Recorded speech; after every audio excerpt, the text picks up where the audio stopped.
Indian politics में एक बहुत बड़ा उलटफेर हुआ है। चलिए बंगाल के इस नए दौर को समझते हैं। एक वक्त था जब बंगाल में बीजेपी की जीत नामुमकिन लगती थी, पर अब माहौल बिल्कुल बदल गया है। यहां दशकों तक लेफ्ट का दबदबा रहा, जिसे बाद में ममता बनर्जी और टीएमसी ने पूरी तरह बदल दिया। लेकिन अब तस्वीर पलट गई है। नई रिपोर्ट्स के मुताबिक यहां बीजेपी ने अपना दबदबा जमा लिया है। एक्सपर्ट्स के लिए ये सिर्फ एक चुनाव नतीजा नहीं, बल्कि इंडियन डेमोक्रेसी का एक बहुत बड़ा टर्निंग पॉइंट है। दरअसल वेस्ट बंगाल को ईस्टर्न इंडिया में बीजेपी के विस्तार के खिलाफ एक मजबूत दीवार माना जाता था। और इस दीवार का टूटना बताता है कि इंडियन पॉलिटिक्स अब एक बिल्कुल नए फेज में जा चुकी है।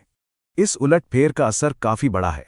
सपोर्टर्स और क्रिटिक्स दोनों इसे अपने अपने नजरिए से देख रहे हैं। सपोर्टर्स के मुताबिक ये साबित करता है कि उनका मैसेज क्षेत्र और भाषा से आगे निकल चुका है। वहीं क्रिटिक्स एक बड़ा सवाल उठाते हैं, क्या देश अब धीरे धीरे वन पार्टी डोमिनेंट सिस्टम की तरफ बढ़ रहा है? कुछ एनालिस्ट पुराने एग्जाम्पल्स देते हैं जहां एक ताकतवर पार्टी आने से ऑपोजिशन धीरे धीरे कमजोर पड़ जाता है। पर इसका काउंटर पॉइंट बिल्कुल सीधा है। ये डेमोक्रेसी है, जहां वोटर्स खुद अपनी भरोसेमंद लीडरशिप को चुनते हैं। एक बात तो तय है, ये राजनीतिक नतीजे अब सिर्फ वेस्ट बंगाल की सीमाओं तक सीमित नहीं हैं। ये बड़ा शिफ्ट पूरे देश की नेशनल पॉलिटिक्स के फ्यूचर को प्रभावित करने की क्षमता रखता है। तो अब सबसे बड़ा सवाल यही है, क्या इंडिया वाकई एक नए पॉलिटिकल एरा में एंटर कर चुका है?